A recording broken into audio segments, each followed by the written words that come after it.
If you're looking to develop a new website or looking to refresh your website and searching for a good web designer, I have 3 things for you to consider to avoid any pitfalls when hiring a web developer for your website.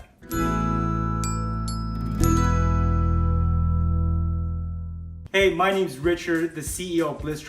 We've been developing websites and doing digital marketing for the last 10 years. I want to share with you some of my experiences from other websites that we've taken over for clients to show you some of the things that to avoid when considering a web designer.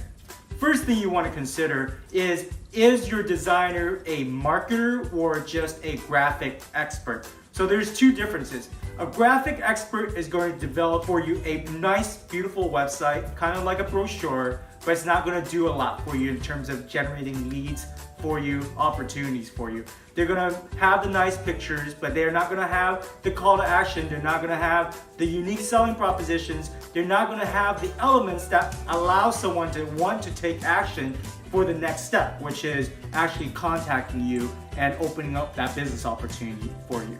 So that's one thing you want to consider is that person really a marketer that's going to understand your business and your audience that you're trying to convey to and have them take action so that it becomes more of an opportunity and a website that generates leads for you. Number 2 thing is the payment structure of how you pay the web designer, web developer, right? So a lot of times I see companies who pay their website designers a lot of money up front or all their money, and they're waiting months and months trying to get the website finished.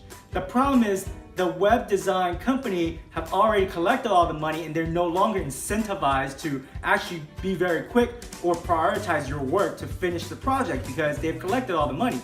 So you never want to pay everything all up front until the last moment. You want to leave a little bit of milestone until the website is absolutely ready, satisfied for you to launch. Then you make the final payment for them to launch the website. That's how you want to structure it. Never want to pay everything up front. If anyone says that, they want you to pay 100% up front, walk the other way, because I promise you they're going to collect your money. They're going to be very good at servicing you in the very beginning to get that money. But then once they collect it, it's going to be a lot of wait time before you actually launches your website. So that's something very important to consider. Well, a lot of times we take over websites just because it's just been hanging there for months and months and months because the client has paid the money already and the web developer is no longer incentivized to actually finish up the website. The third thing and the most important thing is how is the web designer or developer going to support your website? Because your website ideally is supposed to be a sales machine for you online.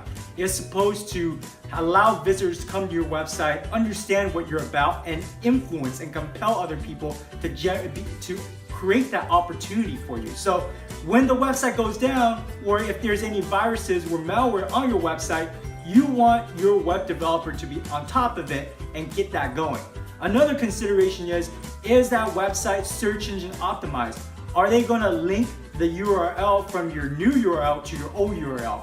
A lot of times we come into a website because the company found that they lost a significant amount of traffic because they launched a new website and nothing was hooked up the right way from their previous URL, so that Google dropped a lot of their rankings and traffic because of the new website launch. Now you don't want that to happen.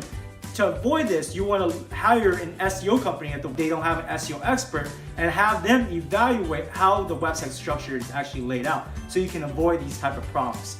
But in any case, you want to make sure that the website development company have a good maintenance package, a support package, so that you always get support. It's not like once you buy it, that's it, and you can just let it run. You want to update it, you want to nurture it, so you'll actually become a lead generation machine for you. Now, if you currently have a website under development or looking to develop a website, we have actually created a checklist of items that you should be looking at and your web developer should be looking at to ensure that you don't lose any traffic, you don't lose any rankings, you have everything set up the proper way so that Google can understand what your website is about and elements in there so that your visitors understand what you want them to do to compel them to do that. So click on the link somewhere on this page and go ahead and subscribe to request this information, and it's going to save you a lot of time and headaches in terms of getting your website up and running and getting Google to understand what you're about and getting the most out of your website. Thank you, and I'll talk to you soon.